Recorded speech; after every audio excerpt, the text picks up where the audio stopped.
prosesnya itu seperti apa. Yang paling penting adalah prosesnya itu maksimal untuk membuat sebuah produk. Kalau kita perlu untuk mengubah proses, memperbaiki proses, ya lakukan. Kuncinya di situ. Proses adaptif. Tujuannya apa? Untuk menghasilkan produk dengan benar, dengan cepat, dengan maksimal. Seperti halnya kalau di waterfall tadi, kita harus mengikuti proses dari awal. Nggak boleh ada satu step yang dihilangkan. Sedangkan di Scrum kebalikannya. Jika ada step yang misalnya harus diulang, ya diulang. Jika ada step yang harus dilewati, ya lewati. Kalau memang itu meningkatkan dalam upaya mengembangkan atau menghasilkan sebuah produk. Bahwa ada beberapa istilah ketika kita bicara Scrum adalah produk backlog. Nah, bicara backlog, ini istilah yang sering muncul ya di dua pertemuan sebelumnya. Ada produk backlog, di sini ada beberapa backlog nih, 1, 2, 3, 4, 5, 6, 7. Baris yang paling atas kita turunkan, terus masuk ke sprint backlog. Maka dia akan diputar di sini, akan terjadi iterasi. Nah, yang tadi saya sampaikan iteratif, nah terjadinya di sini. Iterasinya bisa dalam iterasi yang dalam 2-4 minggu, atau di dalam iterasi ini sendiri ada iterasi yang kecil. Dalam waktu 24 jam untuk satu sprint backlog. Kalau selesai dia lanjut ke sini, lanjut ke backlog selanjutnya. Iterasi lagi. Nah, secara umum seperti itu. Jadi ada istilah backlog di sini, ada istilah sprint, backlog masuk ke iterasi sampai ke tahap terakhir. Itulah sprint. Jadi ketika saya sampaikan 1 kali sprint, artinya dimulai dari backlog masuk, melakukan iterasi sampai selesai. Tujuan dari Scrum adalah pertama menghasilkan software yang usable atau layak guna gitu bagi customer. Sesering mungkin secara rutin, karena tadi kita sampaikan rilisnya itu kecil-kecil tapi berkala terus-menerus. Kita mengembangkan software, sudah analisis, oh software ini, produk ini bisa kita kerjakan selesai dalam waktu 3 bulan. Klien nggak harus menunggu 3 bulan untuk melihat output dari produk kita. Dengan menggunakan Scrum, tadi kita memecah menjadi kecil-kecil, klien dapat melihat output dari produk yang kita buat berkala. Misalnya seminggu ada fitur home, seminggu ada fitur profile, seminggu ada fitur login, dan lain sebagainya. Jadi ada yang dilihat. Itu kenapa di sini ada kata-kata iteratif, sprint pertama, sprint kedua, sprint ketiga. Nah, ada incremental. Rekan-rekan semua pasti sudah pernah belajar database ya. Jadi ada primary key, kita masukkan 1, kita inputkan selanjutnya, pasti dia otomatis 2, 3, 4, 5, 6, dan seterusnya. Itu kan proses increment, dia nambah secara terus-menerus. Ada produk, kita deliver satu persatu, tapi setiap minggu pasti ada produk yang di-deliver. Ini saya sampaikan 1 minggu hanya contoh ya, kasusnya nanti belum tentu 1 minggu. 1 minggu fitur A, 1 minggu lagi fitur B, fitur C. Artinya dia incremental. Sampai kapan? Sampai produknya jadi selesai. Jadi ada proses iteratif dan ada proses incremental. Terus yang kedua adalah kolaborasi dengan customer. Jadi di setiap sprint, customer dilibatkan. Merespon kebutuhan yang potensi berubah di setiap waktu, ya tadi ya, adaptable. Jadi kita bisa sewaktu-waktu jika ada perubahan, maka kita akomodasi perubahan tersebut. Terus terakhir adalah menghindari prokrastinasi. Bukan bahasa teknis IT sih, tapi di bidang psikologi. Ya hampir dari kita pasti akan melakukan prokrastinasi ini di segala bidang. Terus misal nggak ada tugas yang terlalu berat, maka kita udahlah kerjakan besok. Yang kerjakan sekarang yang gampang-gampang dulu. Teman-teman diberikan tugas, waktunya 1 minggu, udahlah kerjakan besok. Yang kerjakan sekarang tugas yang gampang. Akhirnya baru dikerjakan di deadline, di menit-menit akhir. Nah, itulah prokrastinasi. Kita menghindari hal-hal yang besar, hal-hal yang sulit untuk dikerjakan belakangan. Nah, dengan menggunakan Scrum, kita menghindari hal tersebut. Karena nanti ada yang namanya prioritas tadi. Nah, ada backlog yang sangat sulit, ada backlog yang sangat mudah. Kapan dikerjakannya? Dikerjakannya bisa bareng mulainya. Jadi nggak harus yang mudah dulu atau yang sulit dulu, bisa dikerjakan bareng. Cuma nanti yang sulit deadline-nya 4 minggu lah. Kalau yang gampang deadline-nya 1 minggu aja. Misalnya contohnya gitu. Alhasil mereka dikerjakannya bareng antara yang sulit ataupun yang mudah. Cuman nanti waktu untuk deadline-nya agak dibedakan waktunya gitu. Misalnya di sini, kita ingin membuat sebuah website dalam waktu 3 bulan. Website kita harus pecah menjadi hal-hal kecil. Apa saja yang bisa dikerjakan kecil-kecil? Ada homepage, ada user account, ada blog, ada about us. Terus setelah kita pecah, kita berikan waktunya. Oh, untuk membuat homepage butuh waktu 3 hari. Untuk membuat blog 5 hari. Di sini hanya contoh ya, harusnya ini jumlah harinya sama dengan jumlah fiturnya yang ada di sini. Batu besar, kita pukul palu, tes menjadi batu-batu yang kecil-kecil. Semakin kecil, maka dia waktu pengembangannya semakin sedikit.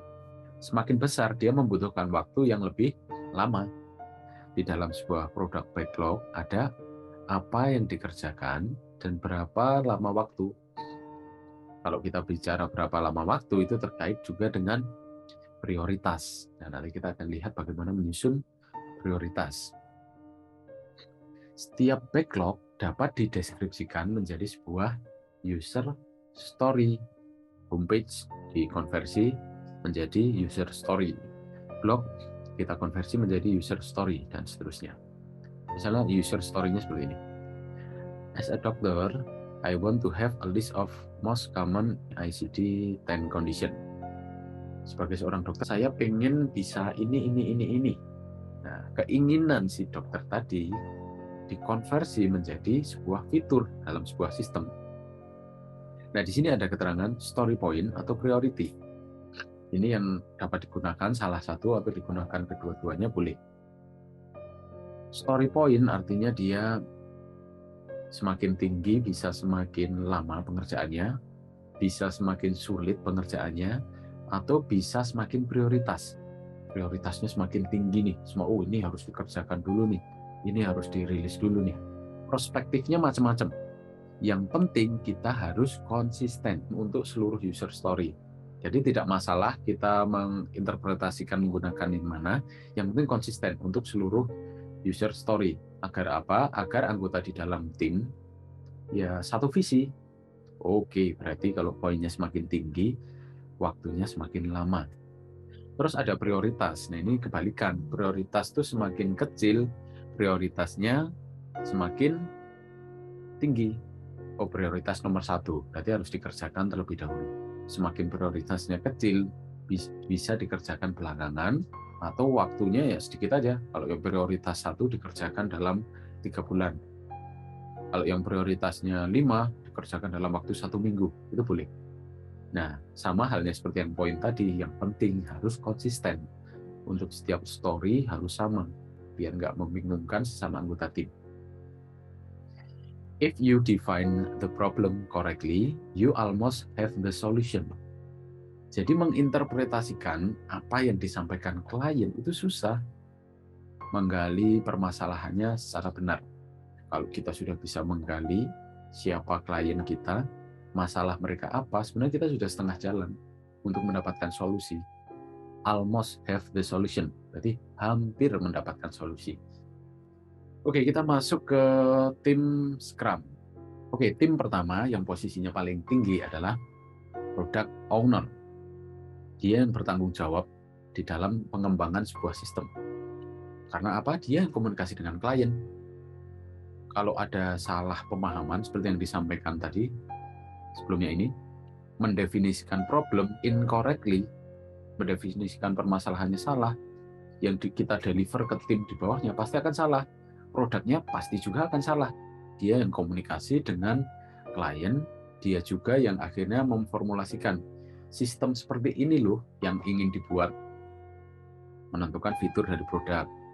Terus ada menentukan tanggal rilis, fitur yang harus dirilis. Ini terkait dengan prioritas tadi. Apa yang harus dirilis terlebih dahulu, kapan waktunya, balik modalnya kapan gitulah ya. Masalah prioritas, mengatur ulang fitur dan prioritas, menerima atau menolak hasil pekerjaan. Jadi product owner lebih ke kemampuan negosiasi, kemampuan komunikasi dengan klien, dan kemampuan menginterpretasikan bisnis proses ke dalam sebuah produk IT. Di bawahnya product owner ada Scrum Master. Ya, Scrum Master bergerak di dalam ranah teknis pengembangan sistem. Di atasnya developer. Product owner menyampaikan kepada Scrum Master. Scrum Master mengkomunikasikan kepada tim pengembangan. Kalau di sini merepresentasikan manajemen dalam sebuah project. Scrum Master nggak ngobrol langsung dengan klien. Scrum Master komunikasi langsungnya dengan product owner, dan juga nanti setelahnya ada tim developer. Kemampuan yang harus dipahami adalah yang memahami request dari product owner menjadi teknis yang harus dikerjakan. Bertanggung jawab untuk menjalankan nilai dalam praktek Scrum. Ya, ini Scrum-nya harus dijalankan berapa kali sprint, backlog-nya seperti apa, user story-nya seperti apa, ya tanggung jawab si Scrum Master. Menghilangkan hambatan, ada sesi retrospektif, ada stand ups, nah itu pimpinannya Scrum Master. Nah, dia harus mengakomodasi keluhan saat sesi retrospektif atau stand ups tadi. Memastikan tim berfungsi secara penuh, memastikan kerjasama erat antar semua peran di bawah ini, di dalam timnya ini, dan melindungi tim dari intervensi luar. Jadi si product owner tidak boleh langsung tolong tambahkan tombol A langsung kepada tim, ini nggak boleh. Jadi harus dilindungi dari intervensi luar. Di alur Scrum sudah ada backlog, ada user story, ada penjadwalan, ada pembagian tugas tim. Kalau tahu-tahu ada pihak dari luar masuk, kan akan mengacaukan itu semua. Oke, tim yang terakhir adalah developer. Nah, ini terdiri dari 5-9 orang yang di dalamnya ya cross-fungsional dari berbagai macam kemampuan. Ada programmer, ada tester, desainer, dan lain sebagainya. Nah, di sini anggota tim harus full-time, nggak bisa nyambi. Karena memang pekerjaannya nanti benar-benar strict, dibatasi waktu. Tadi ada fase iterasi ya, 2-4 minggu, yaitu strict. Setiap hari harus ada progres, ditandai dengan nanti adanya stand ups tadi. Terus setiap iterasi nanti akan dilihat progresnya seperti apa. Itu ada namanya nanti fase retrospektif tadi. Misalnya programmer pecah menjadi beberapa ya. Programmer untuk mengerjakan backlog A dan backlog B. Misalnya kita dikasih waktu 4 minggu untuk mengerjakan si A mengerjakan backlog A, si B mengerjakan backlog B. Di tengah jalan, tukeran dong, kamu mengerjakan backlog A, aku mengerjakan backlog B. Itu tidak diizinkan. Pertukaran posisi hanya bisa terjadi setelah sprint selesai. Sprint selesai adalah ya tadi kita lihat sekitar 1 kali sprint itu katanya. Sprint ini iterasi sampai selesai. Nah, di sini baru boleh jika ada perubahan. Tapi ketika di tengah jalan ini masih fase iterasi, tidak diperkenankan untuk terjadi perubahan. Terus selanjutnya proses yang terjadi saat menggunakan metodologi Scrum. Tadi pihak yang terlibat ada Scrum Master, ada tim, ada Product Owner. Mohon maaf di sini nggak berurutan ya. 1 hari sekali Scrum Master akan menanyakan progres yang sudah dilakukan oleh tim dengan daily stand up. Terus selanjutnya di tim sendiri nanti bertanggung jawab melakukan sprint yang waktunya 2-4 minggu, 1 kali iterasi. Itu adalah tanggung jawab dari tim tadi. Nah, bukti apa-apa saja yang sudah dikerjakan nanti ada yang namanya sprint backlog. Scrum Master nggak membiarkan saja tim mengerjakan selama 2-4 minggu, dia harus ada log-log apa yang sudah dia kerjakan. Progresnya sudah sampai mana, selesai atau belum, atau ada kondisi khusus atau tidak, nanti dituliskan di sprint backlog. Setelah ini kita akan lihat contoh kasus untuk sprint backlog. Nah, product owner tugasnya adalah setelah backlog ini selesai, satu produk backlog selesai iterasi, dievaluasi oke, maka akan dirilis. Waktunya sekali rilis ya antara 2-6 bulan. Tadi untuk tim ada namanya sprint planning dan sprint review. Sebelum dilakukan sprint pada sebuah backlog, maka akan ada perencanaan. Setelah itu, setelah sprintnya selesai, akan ada review. Setelah ini kita akan lihat detailnya untuk planning dan reviewnya. Untuk product owner tadi ini, jadi akan rilis setiap 2-6 bulan. Nanti setelah fase ada namanya sprint retrospective. Setelah dirilis, misalnya kan satu produk backlog, maka akan rilis produk backlog selanjutnya. Sampai kapan? Sampai produknya jadi 100%. Prosesnya increment. Dia akan nambah terus sampai selesai. Nah, misalnya ini ada contoh. Kita mengidentifikasi sebuah produk untuk dijadikan menjadi sebuah user story. Yang user story-nya nantinya akan menjadi sebuah produk backlog yang akan kita sprintkan tadi. Misalnya ada sebuah web ini ya. Nggak usah lihatlah webnya apa, ini hanya contoh. Kita ingin jabarkan kebutuhannya apa gitu ya. Nah, kita tinggal lihat untuk misalnya untuk fitur profile dan untuk fitur news. Kita lihatnya dari sisi penggunanya. Menu profile potensial akan mengakses atau menggunakan, misalnya ada site member, praktisi, dan trainer. Sebagai seorang site member, saya ingin bla bla bla. Sebagai seorang praktisi, saya ingin bla bla bla. Sebagai seorang trainer, saya ingin bla bla bla. Setiap pengguna memiliki harapan yang nantinya diharapkan disediakan oleh produk yang akan kita buat. Jadi kita harus mengkonversi harapan ini semua tadi menjadi sebuah user story. Ini untuk yang news, ada sebagai seorang visitor, as a site editor, terus ada as a site member. Jadi mereka juga punya harapan. Harapan mereka itu yang dikonversi menjadi user story. Story-nya apa? Judulnya. Terus sebagai, nah misalnya sebagai visitor, sebagai site member, sebagai editor gitu ya. Saya ingin, nah tadi ini saya ingin apa? Saya ingin dapat membaca berita misalnya, sehingga saya bisa apa? Nah di sini ada points ya. Semakin tinggi pointsnya maka bisa jadi prioritasnya lebih besar, bisa jadi waktu pengembangannya lebih lama, bisa jadi tingkat kesulitannya lebih besar. Contohnya story untuk data sorting, pengurutan data. Sebagai pembeli, saya ingin mengurutkan produk berdasarkan harga, sehingga saya bisa memilih produk yang paling murah. Coba kita implementasikan menjadi sebuah produk, maka seperti ini. Kita lihat di sini dulu. Mengurutkan produk. Apakah sudah bisa mengurutkan produk? Bisa. Sehingga saya bisa memilih produk yang paling murah. Tercapai nggak? Oh bisa. Ini kebetulan harganya sama ya. Sorry ya, contohnya nggak relevan. Yang kedua, booking ruangan, learning space. Sebagai mahasiswa, saya ingin mencari project room yang available pada tanggal dan jam tertentu. Berarti keinginannya spesifik. Cari room, tapi berdasarkan tanggal dan jam. Sehingga saya bisa memilih project room yang sesuai dengan kebutuhan kelompok saya. Oke, kata kuncinya di sistem harus menyediakan tanggal dan jam. Kita lihat di sini. Ada. Kita cari room, ada ini ada tanggalnya, ada jamnya, muncul. Untuk menulis sebuah user story, kita harus mengikuti prinsip invest independent, hindari dependensi antara story, jadi antara satu story dan story yang lain sebisa mungkin tidak berkaitan, tidak ambigu. Yang kedua, negotiable, bukan sebuah kontrak.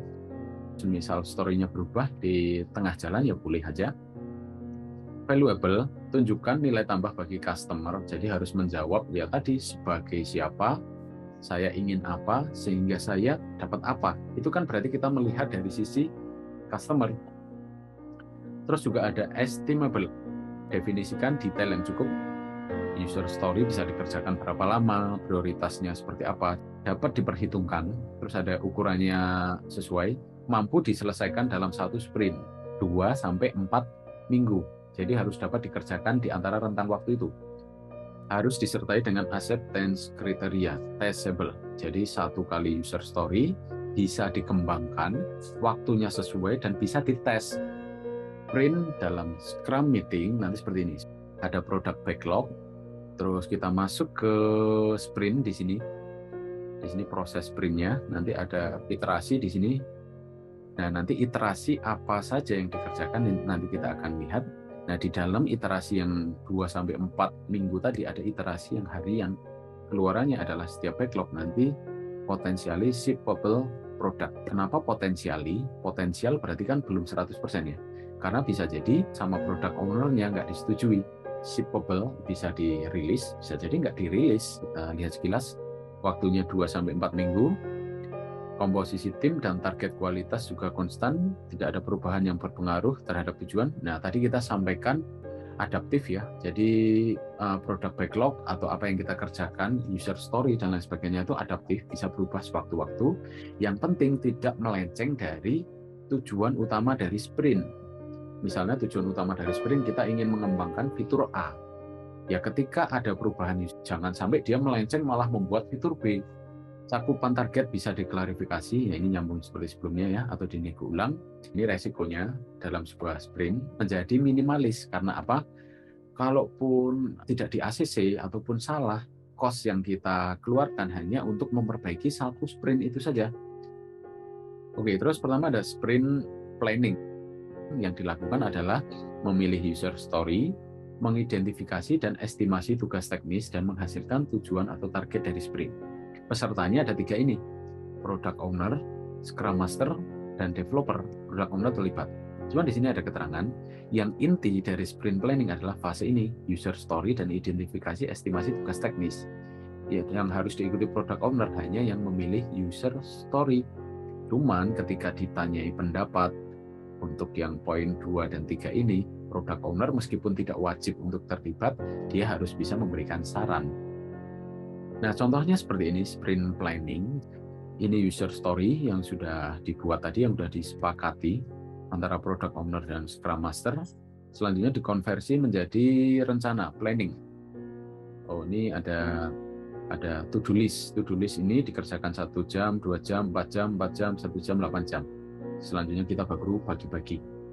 Bagi-bagi ke ini dikerjakan oleh si A, si B, si C. Sprint planning.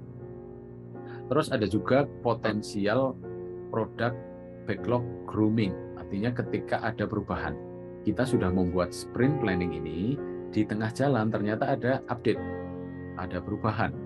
Nah, kita bisa lakukan product backlog grooming. Untuk pesertanya penjelasannya sama seperti yang sebelumnya. Setiap hari kita ketemu stand up meeting-nya, prosesnya seperti inilah.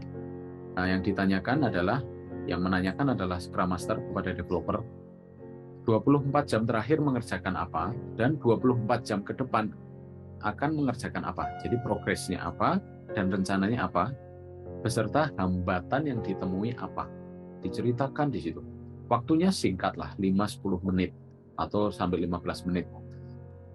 Ada beberapa hal yang harus kita teman-teman lihat ya. Nanti silahkan untuk lebih teknisnya, untuk lebih spesifiknya silahkan dicari referensi yang lebih komprehensif, karena untuk sprint backlog ini sebenarnya butuh beberapa pertemuan sendiri ya.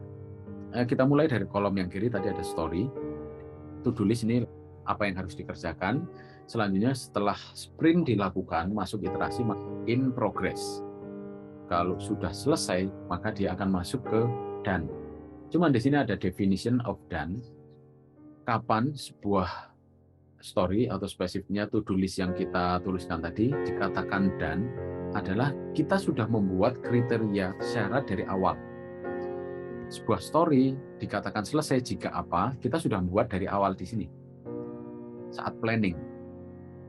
Terus selanjutnya untuk in progress, ini kan ada banyak to-do list. Nah, untuk in progress dibatasi tidak boleh lebih dari 3. Jika in progress kan artinya dia masih dikerjakan. Untuk menghindari deadlock atau bottleneck, banyak pekerjaan yang nggak selesai, tentunya menjadi molor.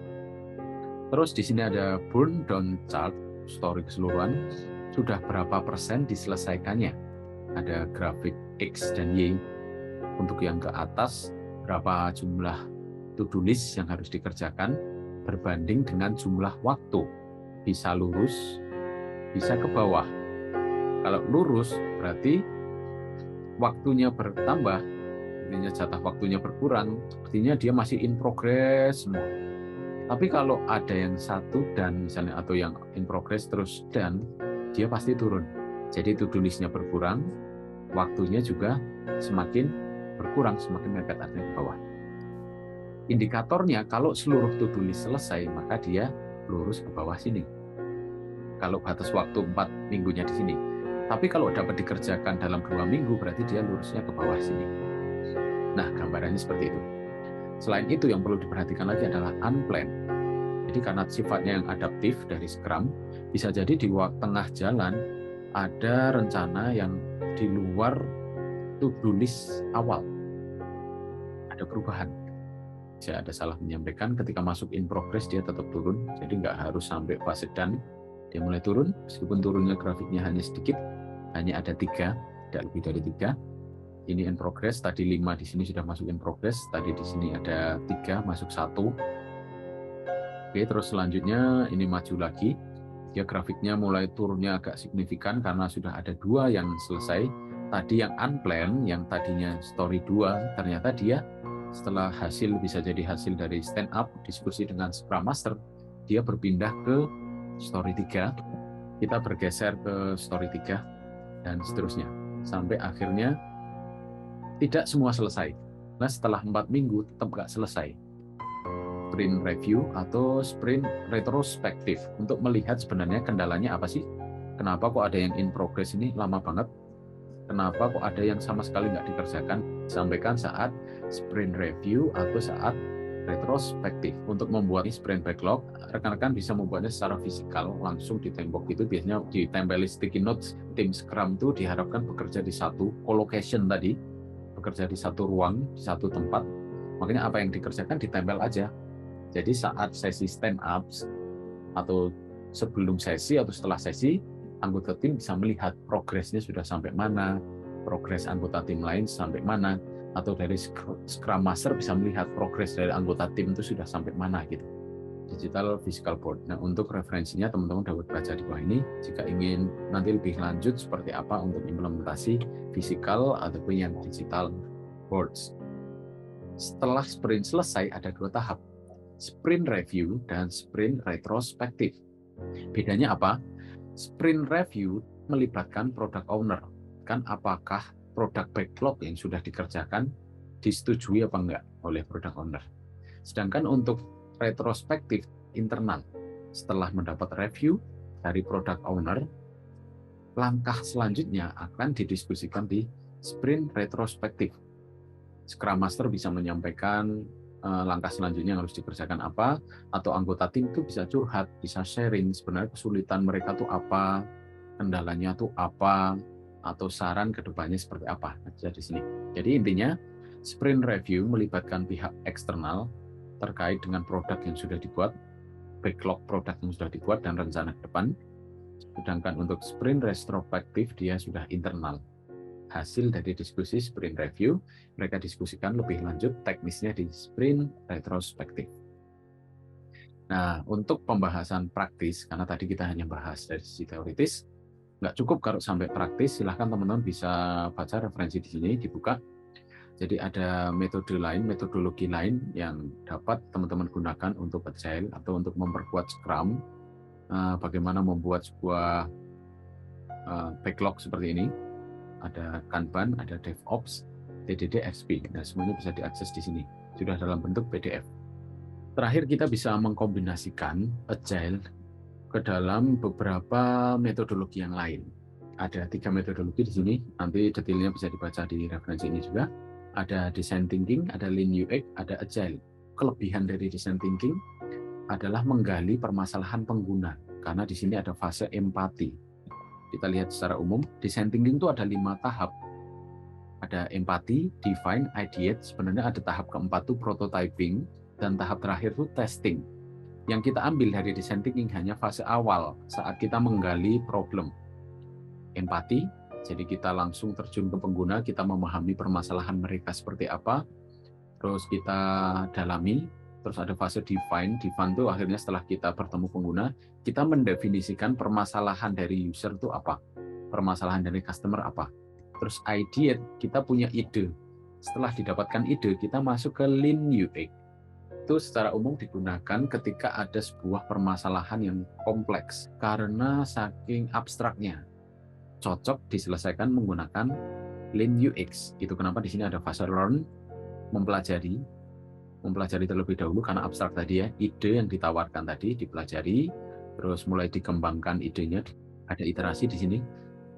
Setelah diukur ada perbaikan, bisa diiterasi, diperbaiki lagi, dikembangkan lagi, diukur lagi, terus menerus sampai oke. Selanjutnya untuk fase teknis pengembangannya masuk di agile, ada product backlog, sprint planning, sprint execution, shippable tadi apakah di-deliver, apakah siap rilis atau enggak, terus ada sprint review. Kombinasi antara 3 metodologi ini, design thinking, lean startup, dan agile, di mana ada kelebihan dari masing-masing metodologi yang diambil sebagian untuk digabungkan untuk menghasilkan sebuah kombinasi yang tepat digunakan untuk menggali permasalahan, terus memformulasikan solusi, dan mengeksekusi menjadi sebuah produk. To improve is to change. To be perfect is to change often.